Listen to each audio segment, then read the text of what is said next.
મારું નામ વિક્રમ છે. હું 35 વર્ષનો એકલો માણસ છું. નાનપણમાં જ મારા માતા પિતા એક ગંભીર બીમારીમાં ગુજરી ગયા હતા. ત્યારથી હું ગામના લોકોની મદદથી મોટો થયો, પણ મારી પાસે કોઈ પોતાનું કુટુંબ કે ઘર નહોતું. હું ગામમાં મોટા વેપારી જયંતિભાઈના ગોડાઉનમાં મજૂરી કરીને જીવન ચલાવતો હતો.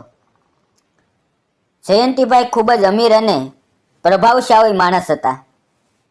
તેમની પાસે અનાજનો મોટો વેપાર હતો, પણ તેઓ કર્મચારીઓ સાથે ખૂબ કડક વર્તન કરતા. ખાસ કરીને યુવાન સ્ત્રીઓ સાથે તેમનો વ્યવહાર સારો નહોતો.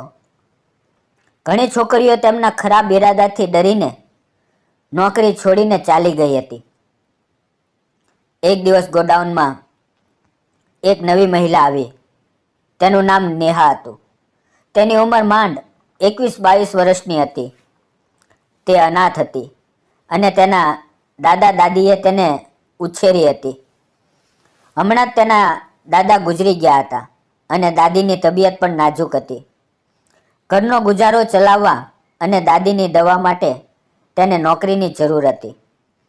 તેણે જયંતિભાઈ પાસે કામ માંગ્યું અને ગોડાઉનમાં અનાજના કોથળા ગોઠવવાનું અને હિસાબ લખવાનું કામ શરૂ કર્યું.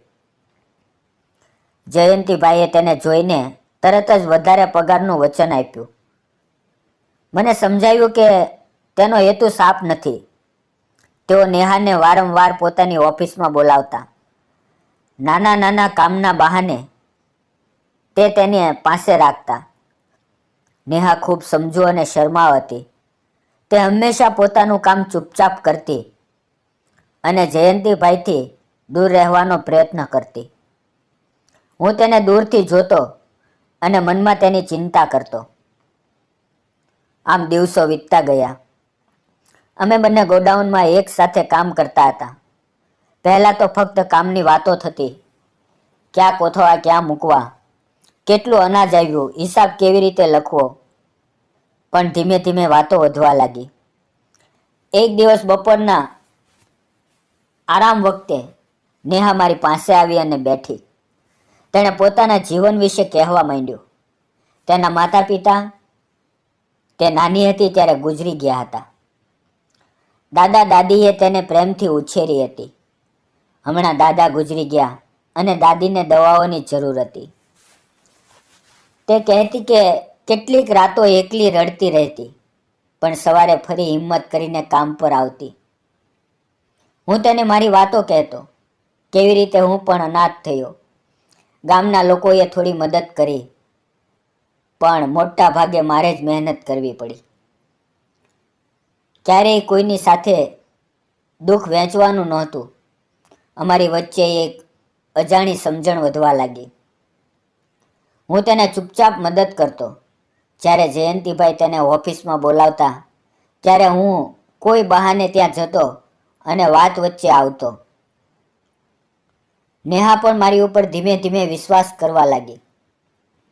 તે કહેતી કે મારા હોવાથી તેને થોડી રાહત મળે છે.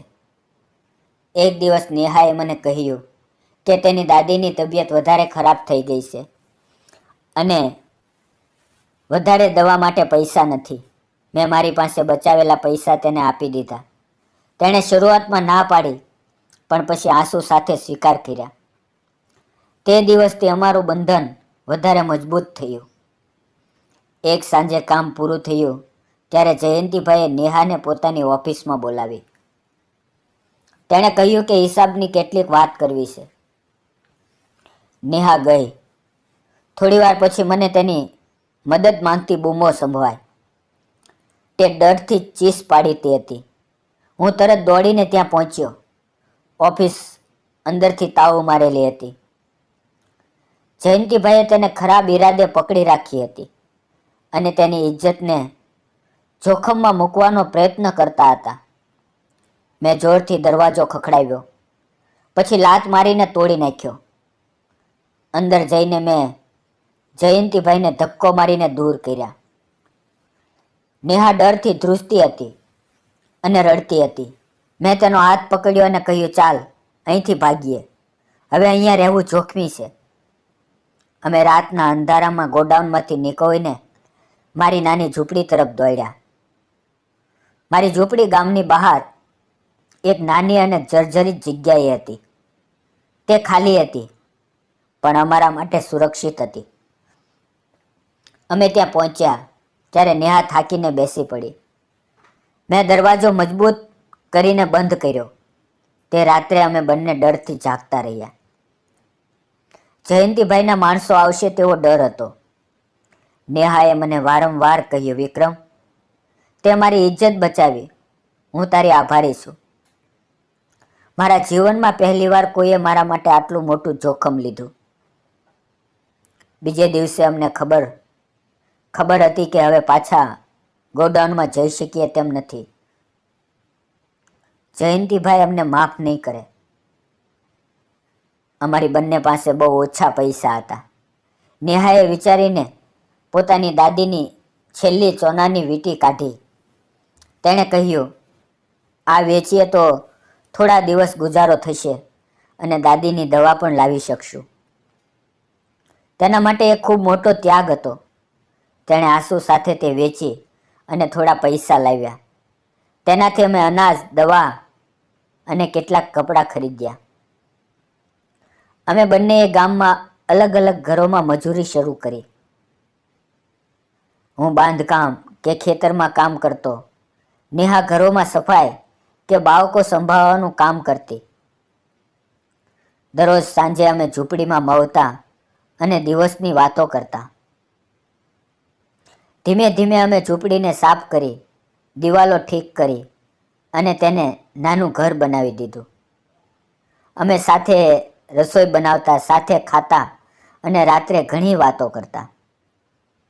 નેહા મને પોતાના બાળપણની અને દાદા દાદી સાથેની વાતો કહેતી. હું તેને મારી એકલતા અને સપનાઓની વાતો કહેતો. અમારી વચ્ચેનો ડર ધીમે ધીમે વિશ્વાસમાં અને પછી ગાઢ પ્રેમમાં બદલાયો. હવે ગામમાં વાતો ફેલાય. લોકો કહેતા કે એક યુવાન છોકરી અને માણસ સાથે રહે છે. આ તો ખોટું છે. કેટલાક લોકો નેહાને ખરાબ નજરે જોતા, કેટલાક મને ટીકા કરતા. એકવાર ગામના કેટલાક મોટેરાઓ મારી ઝૂંપડીએ આવ્યા અને કહેવા લાગ્યા કે નેહાને તેની દાદી પાસે મોકલી દે. નેહાને ઘણું દુઃખ થતું. તે રડતી, પણ હું તેને સમજાવતો કે લોકોની વાતોની પરવા ન કરીએ. આપણે કાંઈ ખોટું નથી કરતા. અમે એકબીજાને આદર આપીએ છીએ અને એકબીજા માટે જીવીએ છીએ. એક દિવસ મેં મારી મહેનતના પૈસા બચાવીને નેહા માટે નવી મંગળસૂત્ર જેવી સરળ ચેન ખરીદી. તેને આપતા મેં કહ્યું, નેહા, તું મારા જીવનમાં આવી ત્યારથી મારી એકલતા દૂર થઈ ગઈ. આ તારા નવા જીવનનું પ્રતીક છે. હું તને હંમેશા સુરક્ષિત અને સુખી રાખીશ. નેહાની આંખોમાં આંસુ આવી ગયા. તેણે તે પહેરી અને મને આલિંગન આપ્યું. થોડા દિવસ પછી એક સુંદર સાંજે મેં તેને પ્રેમથી પૂછ્યું, નેહા, શું તું મારી સાથે લગ્ન કરીશ? હું તને આખી જિંદગી પ્રેમ અને સમર્થન આપીશ. તેણે હસતા હસતા હા કરી અને મને ગળે લગાવી લીધું. અમે ગામના મંદિરમાં સાદી રીતે લગ્ન કર્યા. થોડા સારા માણસો અને નેહાની દાદી હાજર હતા. લગ્ન પછી અમારું જીવન વધારે સુંદર બન્યું. નેહાએ ઘર સંભાળ્યું. હું વધારે મહેનત કરવા લાગ્યો. અમે બંને મળીને નાનો અનાજનો વેપાર શરૂ કર્યો. થોડા મહિના પછી નેહાને ખબર પડી કે તે ગર્ભવતી છે. અમારા જીવનમાં નવી આશા આવી. હું તેની ખૂબ કાળજી લેતો. તેને ગમે તેવું ખાવાનું લાવતો, કામમાં મદદ કરતો. આખરે એક સુંદર દીકરીનો જન્મ થયો. અમે તેનું નામ પ્રિયા રાખ્યું, પ્રેમનું પ્રતીક. તેના આવવાથી અમારું ઘર ખુશીઓથી ભરાઈ ગયું. નેહાના જૂના દુઃખ ભૂલાઈ ગયા. મારી એકલતા દૂર થઈ. અમે બંને મળીને પ્રિયાને ઉછેરી. તેને સારા સંસ્કાર આપ્યા. ગામની ટીકાઓ ધીમે ધીમે બંધ થઈ ગઈ. લોકોને ખબર પડી કે અમારો પ્રેમ સાચો છે અને અમે એકબીજાને આદર આપીએ છીએ. મિત્રો, આજે અમારી દીકરી પ્રિયા મોટી થઈ રહી છે.